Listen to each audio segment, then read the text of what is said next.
सहना भवतु सहनौ भुनक्तु सह वीर्यं करवावहै तेजस्विनावधीतमस्तु मा विद्विषावहै। ओम शांति शांति शांति।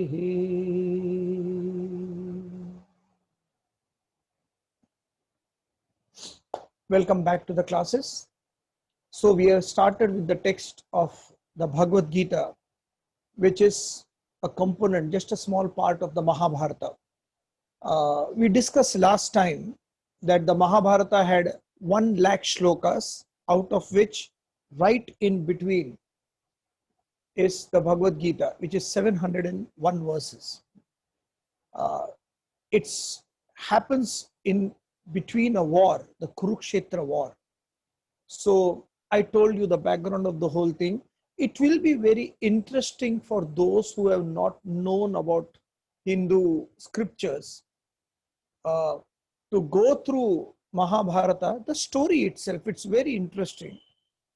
Interesting in the way, because there is Dhritarashtra, Pandu, 2 brothers are there. They have got 100 children. The eldest one, the Dhritarashtra, the eldest one is Duryodhana, and the eldest one of Pandu is Yudhishthira. Then there is this central character which comes in between called Karna, and naturally the most important character is Shri Krishna. So the whole idea is, when you come to know their stories of how they have become what they have become, it is very interesting study to learn how character functions, how each and every nature functions. So this story is written, so those who have access to these stories can go through it. You can buy books and you can get through the stories, mythology. The focus of this class is to see to it, to understand these characters from these stories and apply it whether I have these requisite qualities. If it is negative qualities, then I need to overcome it. If it is positive qualities, then I need to nurture it. So that attitude will be very important for our studies here. So the 2 armies are ready.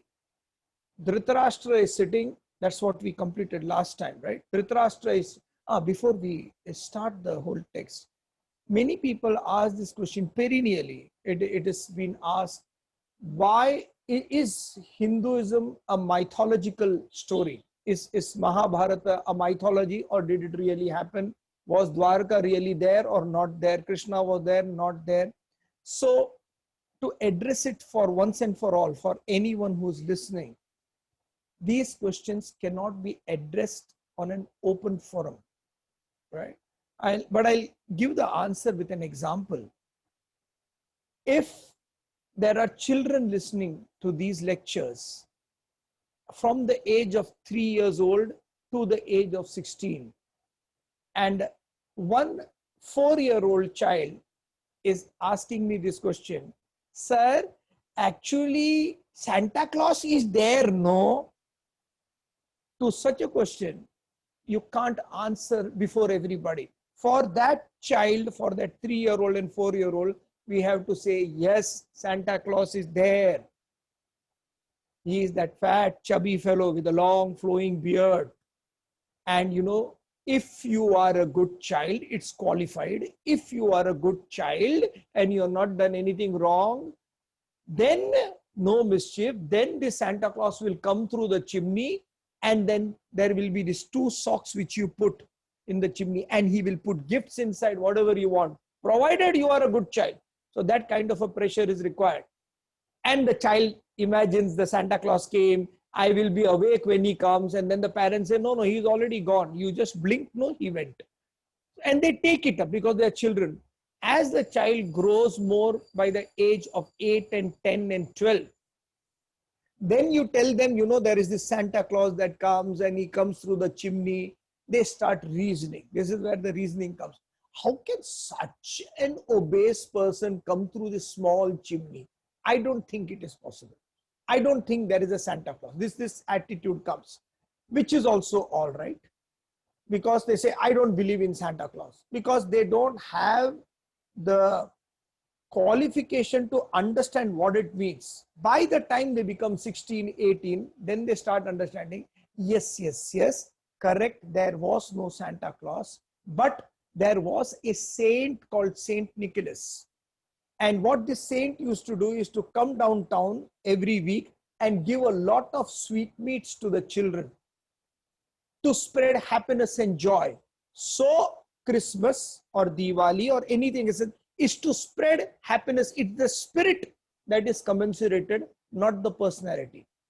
Similarly, we are not focusing on personalities, whether there, not there, it really doesn't matter. What matters in these classes, especially these classes, is how you are applying whatever the Lord said into my daily life. Into my daily life. That's what should matter. Nothing else in religion should matter. Like Ram Tirtha points out, it is cash religion. As soon as you go into religion, what will I get peace of mind? Will my life will be better than what it was yesterday? So for clearance of that, if any of this forum, any person has questions, you can always answer question, and it will be answered in the group. Not in the group, but in the individual numbers.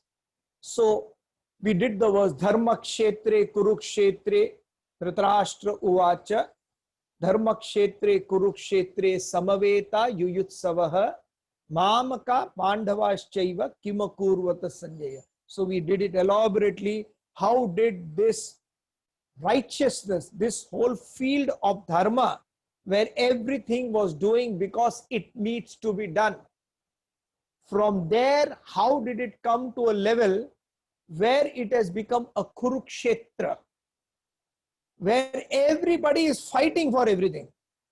Like Swami Ram Tirtha puts it beautifully, a Brahmin is supposed to teach the Vaishyas how to use money for the betterment of the society. A Brahmin is one who needs to teach to the Vaishyas, the business people, how to use the money for the betterment of the economy and the country. But nowadays the time has come where the Brahmins are learning from Vaishyas how to make money. This kind of a drawback is what the problem is. So everywhere, from where did it come? This Dharma Kshetra, how did it become Kurukshetra? And we love complaining. Now, this is wrong, that is wrong. This is wrong, that is wrong. Yes, everything is wrong. What are we going to do about it? Where is the higher goal in life? So how did this precipitous fall take place? The next line. Mamaka Pandavaschaiva Kimakurvata Sanjaya. Oh Sanjay, what did my people, my children, and Pandu's Putra do? If you go through the story, Pandu was dead and gone long time back, even when these 5 Pandavas were very small children. So for all practical purposes, Dhritarashtra was their uncle as well as their father figure, because they didn't have anybody. And Bhishma Pitama was their forefather figure. Pitamaha, greater than the Pita, grandfather role. So the grandfather role was Bhishma, and the father's role was Dhritarashtra. And in the very first question itself, Dhritarashtra points out where is the problem. In fact, Vyasa, Ved Vyasa, who's writing this story, points out what is the problem. Ved Vyasa, the story is when he's writing, he needed somebody to write down the Mahabharata, and he could not find anybody. Ultimately, he appointed God, Lord Ganesha, and Ganpati came and he said, I will write on one condition. I'm just giving this for your information. Just one condition. When I am writing, you should not stop. If you stop to think, okay, where does the story should go? I will stop there and then the Grantha will be over. It will not be completed. Vyasa said, all right, agreed. On one condition. I also have a condition. You should understand whatever I am saying and then write it down. They said, all right. And it is said that the only break Ganpati's pen took a little while was when Krishna was giving the Bhagavad Gita Jnana. So that's the level of the Jnana. And there is another story where his pen broke. Children tell me his pen broke. So Ganpati, what he did is broke one of his tusks and then wrote it down. 2 tusks of Ganpati, an elephant, both the tusk represents dualities of the society, day and night, joy and honor, joy and sorrow, honor, all these dualities are there in the society. It represents one tusk broken, represents the person doesn't anymore revel in duality. He's become a perfect person. For further reference, please, our teacher has got a book called Symbolism of Hindu Gods and Rituals. You can go through that. The whole symbolism is given of Ganpati there. So such a person, Vyasa, is writing this, and it is said from the mouth of Dhritarashtra, what did my people and Pandu's putra do? So in one stroke, he said, these are my people. My people means who? My children and those who are supporting my children. All those people collected around my children, they are all mine now.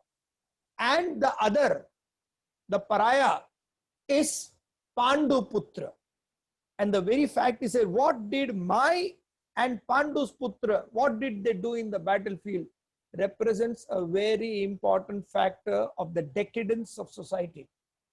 When mine and yours come, problem starts. I gave a brief introduction last class about the television sets, about the bank accounts, about the passwords. Every aspect is divided into me and yours, me and yours. Our attitude has become so selfish in life that we don't even have any tolerance left ever. There is this beautiful quality in the Bhagavad Gita, it's mentioned in chapter 12. It is called Titiksha. Titiksha means endearing anything with a smile. Yes, yes, yes. I endear, you know, whatever happens in my family now, I endear. That is easy. That is easy because you have a no way out. We are afraid to confront, therefore you are endearing. What about others? See, I'll give you a simple example. When you have this group, WhatsApp group, there are other people who are coming and putting all sorts of information. And there are others who say, please stop this, please stop this, please stop this. You know, you may say it 1,000 times, it may not be stopped. You may say it 1,000 times, it may not be stopped. Can you say it 1,000 times the same way without getting irritated? Can you say it? Please don't post this message.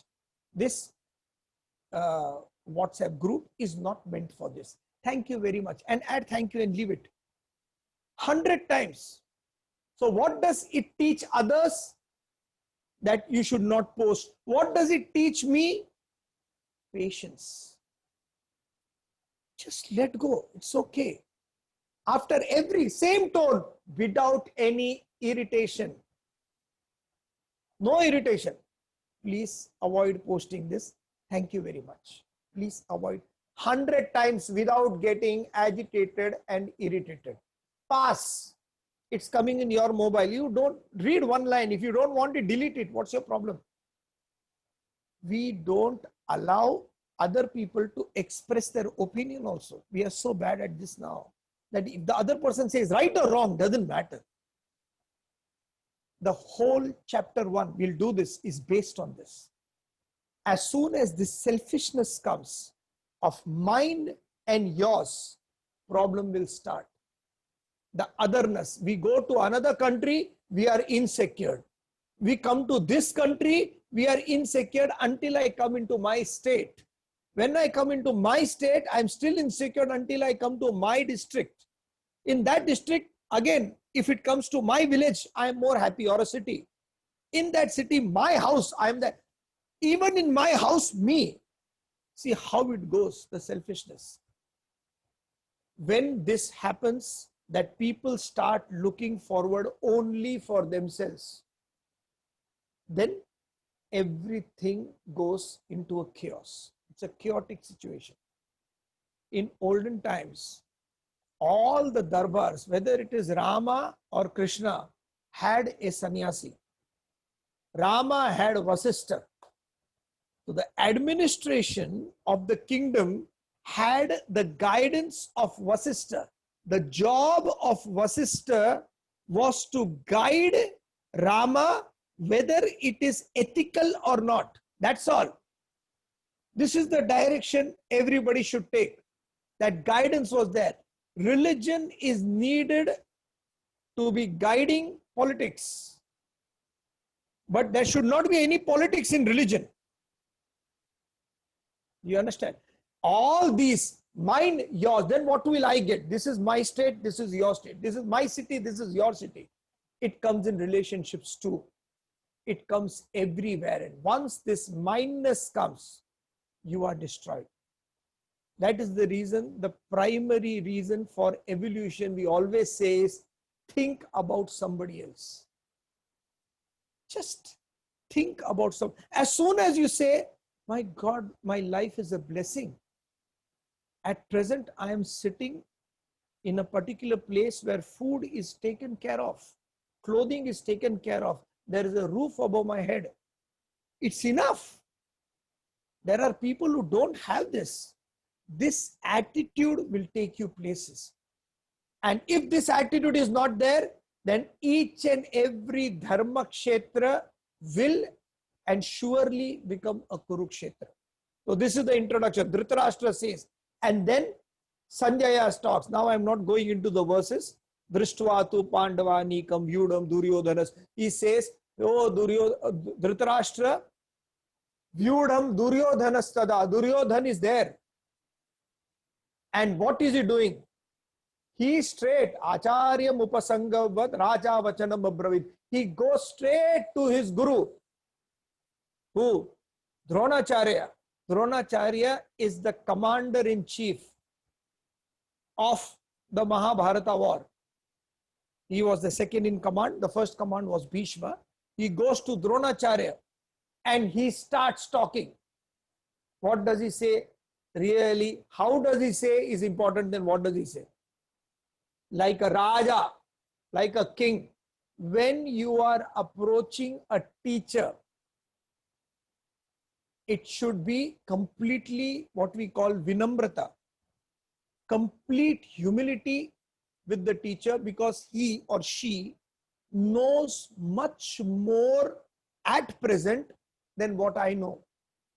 So there has to be an attitude of humility. When a student is approaching the teacher, when a Raja is approaching the subject, then the Raja is more of a superior position. He can command what needs to be done. Therefore, the attitude of Duryodhan, who addresses his teacher right from childhood, Duryodhana has taught, Dronacharya has taught Duryodhana everything about warfare. And now in this time of warfare, when the teacher is ready to fight alongside him, not because he loves Duryodhana, he's fighting because his son is also fighting, Ashwathama. So there's a story there.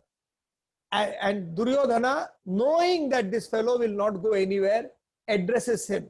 And he addresses him as Dvijottama. O Brahmin, twice born, look at the field. What is happening? Look around you. Twice born, everybody has got two births. One birth is the biological birth. The other birth is the maturity, where people start asking questions. Majority in the world are biologically born once. Maturity, I don't know where they go. By the time it comes to the age of 12, 13 and 14, you have to, the children start asking questions. That's what becomes more embarrassing for adults. Daddy, why is this like this? It is like this only. But why am I doing Jai Jai before God? It is just stone. Na? It is God. No, it is stone. It is God. No, it is stone. You keep quiet. You don't know. Khatam.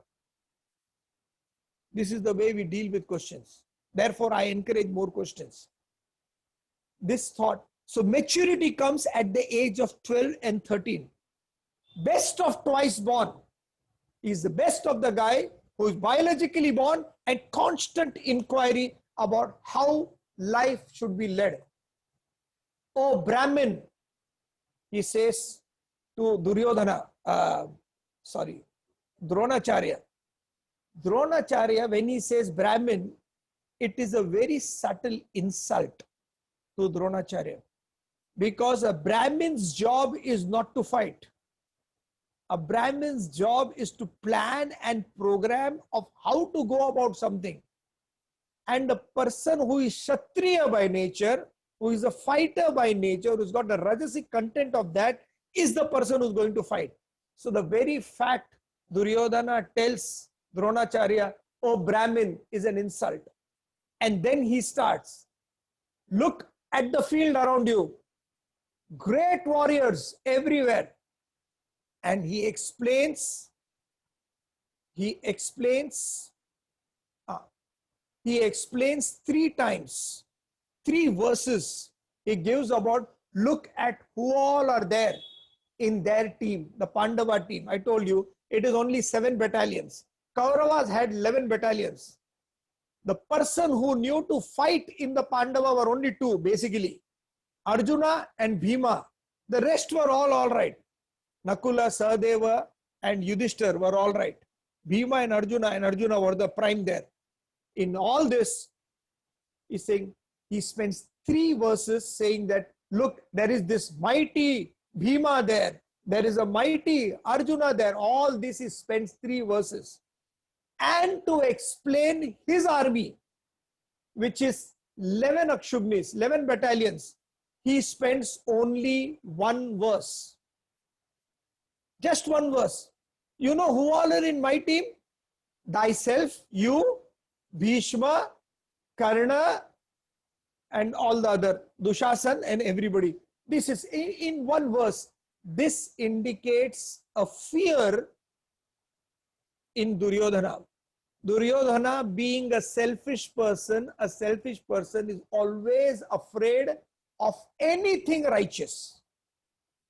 You go to a particular office, just imagine, it doesn't happen anymore. But if you go to a particular office and there are 10 people and the 10 people are all corrupt, they take bribes to do the job. And the 11th one, a newcomer comes and he refuses to take any bribe, but does his job to the best of his ability without anything extra.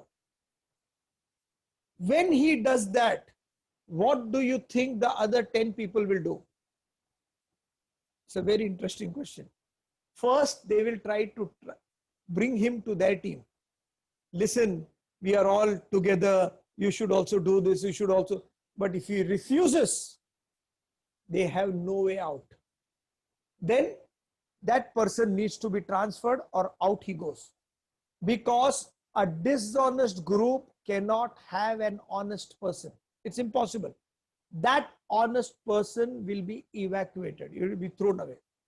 This is a natural thing. So that fear comes when you are selfish. You see a cow or a buffalo on the streets anywhere, especially in India. When you are seeing, they are standing in the highway and just munching. They are not even eating anything, but they are standing, cow, and it's just going on. Behind your vehicle comes and you honk for the cow to move, cow or buffalo, any herbivorous animal. It will look at you, the buffalo will look at you as if its right is there to stand. You move ahead. You take a circle and look at you and You have to take a circle. It will not move. There is no fear in them. You see in the jungle, when a lion or a lioness is walking, or a hyena is walking, or a wolf is walking, any carnivorous animal, their whole outlook when they are walking, constantly they'll be looking behind, round the shoulder. Anybody's coming, anybody's coming, anybody's coming. Why is this? Because that's the way they hunt. A lion hunts by holding the neck. A leopard hunts by holding the neck here. That's the way they jump. So they are always afraid somebody is coming. When you are selfish, you are afraid of the world. When you are unselfish, you are not afraid of anything.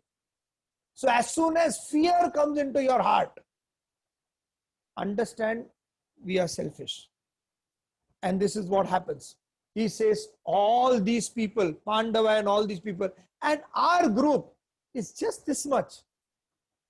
Bhishma Drona, in Dhyana Shloka, there's this beautiful shloka.